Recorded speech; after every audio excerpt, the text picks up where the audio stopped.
रामचंद्र प्राचीन भारत में जन्मे एक महापुरुष थे। हिंदू धर्म में राम विष्णु के 10 अवतारों में से एक है। राम अयोध्या के राजा दशरथ और रानी कौशल्या के सबसे बड़े पुत्र थे। राम की पत्नी का नाम सीता था, जो लक्ष्मी का अवतार मानी जाती है, और इनके 3 भाई थे, लक्ष्मण, भरत और शत्रुघ्न।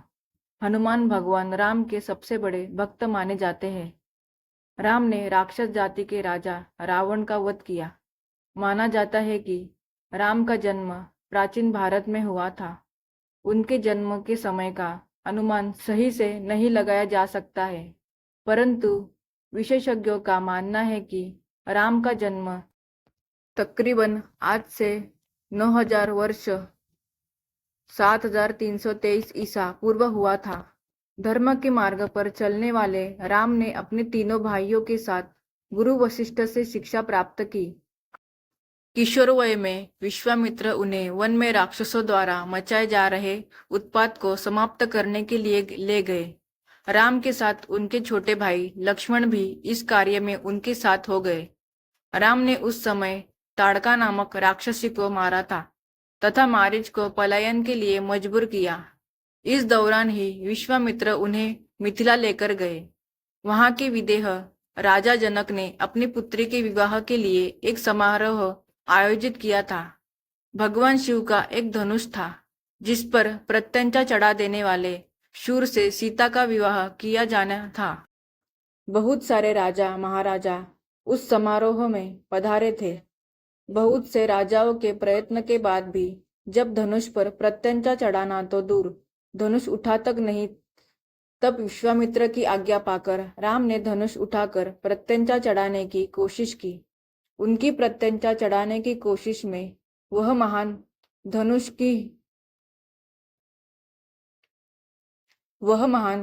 ही घोर ध्वनि करते हुए टूट गया। महर्षि परशुराम ने जब वह घोर ध्वनि सुनी तो वह वहां आए और अपने गुरु शिव का धनुष टूटने पर रोष व्यक्त करने लगे। तब राम ने बीच बचाव किया। इस प्रकार सीता का विवाह राम से हुआ और परशुराम सहित समस्त लोगों ने आशीर्वाद दिया। राजा दशरथ वानप्रस्थ की ओर अग्रसर हो रहे थे, अतः उन्होंने राज्यभार राम को सौंपने का सोचा। उस समय राम के अन्य 2 भाई भरत और शत्रुघ्न अपने ननिहाल कैकेयी गए हुए थे। मंत्रा, जो रानी कैकेयी की दासी थी, कैकेयी को भरमाया कि राजा तुम्हारे साथ गलत कर रहे हैं। तुम राजा की प्रिय रानी हो, तो तुम्हारी संतान को राजा बनना चाहिए, पर राजा दशरथ राम को राजा बनाना चाहते हैं। कैकेयी चाहती थी उनके पुत्र भरत राजा बने, इसलिए उन्होंने राम को दशरथ द्वारा 14 वर्ष का वनवास दिलाया। राम ने अपने पिता की आज्ञा का पालन किया। राम की पत्नी सीता और उनके भाई लक्ष्मण भी वनवास गए थे। वनवास के समय रावण ने सीता का हरण किया था। राम अपने भाई लक्ष्मण के साथ सीता की खोज में दर दर भटक रहे थे। तब वह हनुमान और सुग्रीव नामक 2 वानरों से मिले। हनुमान राम के सबसे बड़े भक्त बने। सीता को बचाने के लिए राम ने हनुमान और वानर सेना की मदद से रावण से युद्ध किया और उसे परास्त किया था। भगवान राम ने जब रावण को युद्ध में परास्त कर दिया, तब उसके छोटे भाई विभीषण को लंका का राजा बना दिया। राम, सीता, लक्ष्मण और कुछ वानर जन पुष्पक विमान से अयोध्या को प्रस्थान कर गए। वहां सबसे मिलने के बाद राम और सीता अयोध्या के राजा और रानी का पद स्वीकार किया। विश्वामित्र का आश्रम। चलते चलते वे वन के अंधकार से निकलकर ऐसे स्थान पर पहुंचे जो भगवान भास्कर के दिव्य प्रकाश से आलोकित हो रहा था, और सामने नाना प्रकार के सुंदर वृक्ष, मनोरम उपत्यका एवं मनोमुग्धकारी दृश्य दिखाई दे रहे थे।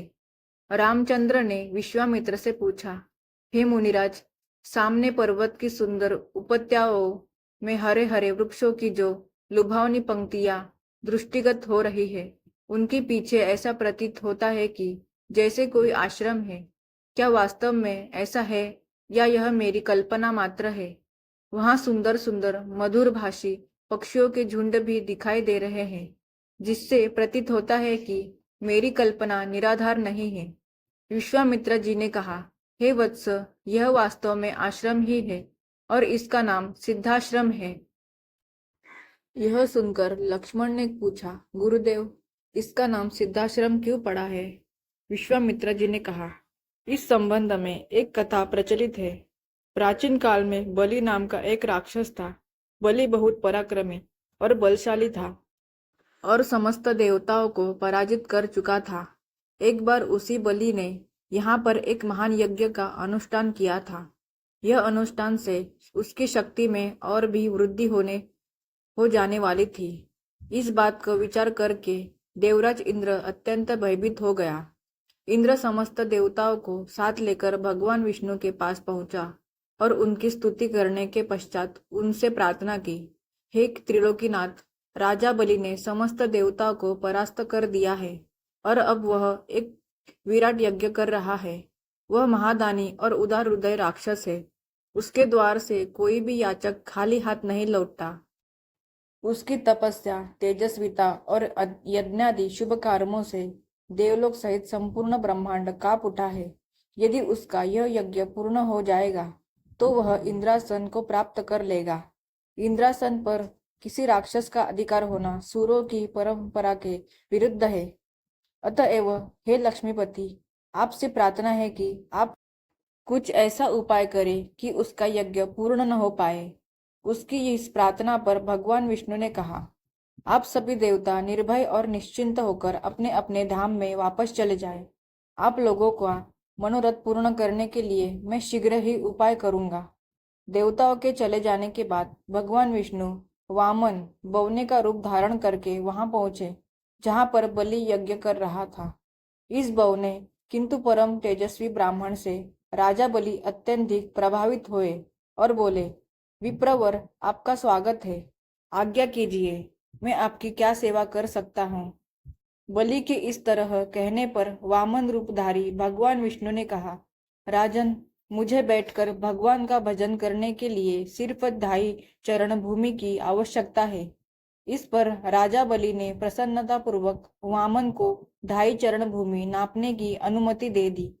अनुमति मिलते ही भगवान विष्णु ने विराट रूप धारण किया और एक चरण में संपूर्ण आकाश और दूसरे चरण में पृथ्वी सहित पूरे पाताल को नाप लिया और पूछा, राजन, आपका समस्त राज्य तो मेरे 2 चरण में ही आ गए। अब शेष का आधार चरण में से क्या नापू? बलि के द्वार से कभी भी कोई याचक खाली हाथ नहीं गया था। बलि इस याचक को भी निराश नहीं लौटने देना चाहता था। उसने कहा, हे ब्राह्मण, अभी मेरा शरीर बाकी है। आप मेरे इस शरीर पर अपना आधा चरण रख दीजिए। इस पर भगवान विष्णु ने बलि को भी अपने आधे चरण में नाप लिया। बलि का यह दान इतना महान था कि बलिदान के नाम से विख्यात हो गया। भगवान विष्णु ने बलि की दानशीलता से प्रसन्न होकर उसे वरदान दिया कि यह स्थान सदा पवित्र माना जाएगा, सिद्धाश्रम कहलाएगा और यहाँ तपस्या करने वाले को शीघ्र ही समस्त सिद्धियां प्राप्त होंगी। उसी समय से यह स्थान सिद्धाश्रम के नाम से विख्यात है और बहुत से ऋषि मुनि यहाँ तपस्या करके मुक्ति लाभ करते हैं। मेरे स्वयं का आश्रम भी इसी स्थान पर है। वे यहीं बैठकर अपना यज्ञ संपन्न करना चाहता हूँ। जब जब मैंने यज्ञ प्रारंभ किया तब तब राक्षसों ने उसमें बाधा डाली है और उसे कभी पूर्ण नहीं होने दिया। अब तुम आ गए हो और मैं निश्चिंत होकर यज्ञ पूरा कर सकूंगा। इस प्रकार की बातें करते हुए विश्वामित्र ने राम और लक्ष्मण के साथ अपने आश्रम में पदार्पण किया। वहां रहने वाले समस्त ऋषि मुनियों और उनके शिष्यों ने उनका स्वागत सत्कार किया। राम ने विनीत स्वर में गुरु विश्वामित्र से कहा, मुनिराज, आप आज ही यज्ञ का शुभारंभ कीजिए। मैं आपको विश्वास दिलाता हूँ कि मैं आपके यज्ञ की रक्षा करते हुए इस पवित्र प्रदेश को राक्षसों से मुक्त कर दूंगा। राम के इन वचनों को सुनकर विश्वामित्र यज्ञ सामग्री एकत्र करने में जुट गए। दोस्तों, आपको यह कहानी अच्छी लगी हो तो वीडियो को लाइक और चैनल को सब्सक्राइब करना ना भूलिए। तो मिलते हैं अगली कहानी में। धन्यवाद।